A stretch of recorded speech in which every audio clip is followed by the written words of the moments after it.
पीछे लौटकर देखने पर क्या फर्क मालूम पड़ेगा? जो भी हुआ था, जो सम्मान मिला था, जो अपमान मिला था, वो एक सपने में मिला था या सत्य में मिला था? मरते क्षण आदमी को क्या फर्क पड़ता है कि जो जिंदगी उसने जी थी वो एक कहानी थी जो उसने सपने में देखी, या सच में ही वो जिंदगी घटी थी? इस जमीन पर कितने लोग रह चुके हैं हमसे पहले। हम जहां बैठे हैं उसके कण कण में न मालूम कितने लोगों की मिट्टी समाई है, न मालूम कितने लोगों की राख है।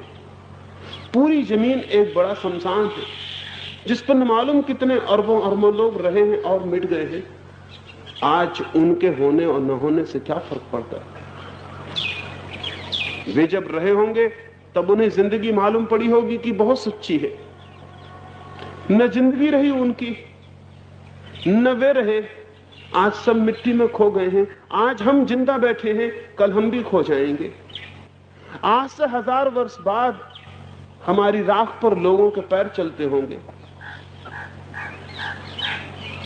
तो जो जिंदगी आखिर में राख हो जाती हो, उस जिंदगी के सच होने का कितना अर्थ? जो जिंदगी अंततः खो जाती हो, उस जिंदगी का कितना मूल्य? जिस च्वांगतसे की मैंने बात कही, वही च्वांगतसे एक बार एक गांव से निकलता था। रात का वक्त था, गांव के बाहर आया तो एक मरघट पर एक खोपड़ी पड़ी थी आदमी की, वो उसके पैर से टकरा गई। और कोई आदमी होता तो जोर से लात मार के उस खोपड़ी को अलग कर दिया होता, समझता कि अब सगुन हो गया, कहां बीच में खोपड़ी आ गई। लेकिन च्वांगतसे तो बहुत अद्भुत आदमी था, उसने उस खोपड़ी को उठा के सिर से लगा लिया और बहुत बहुत क्षमा मांगने लगा कि क्षमा कर दो मुझे, भूल से मेरा पैर लग गया, अंधेरा है, रात है, मैं देख नहीं पाया कि आप भी यहाँ हैं।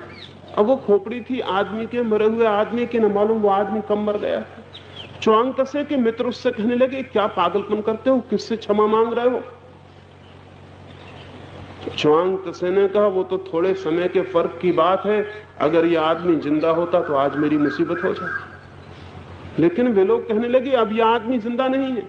च्वांगतसे ने कहा, तुम्हें पता नहीं है, ये छोटे लोगों का मरघट नहीं है, ये गांव के बड़े लोगों का मरघट। मरघट भी अलग अलग होते हैं, गरीब आदमियों के अलग, अमीर आदमियों के अलग। जिंदगी में तो फर्क रहते हैं, मरने पे भी फर्क कायम रखते हैं।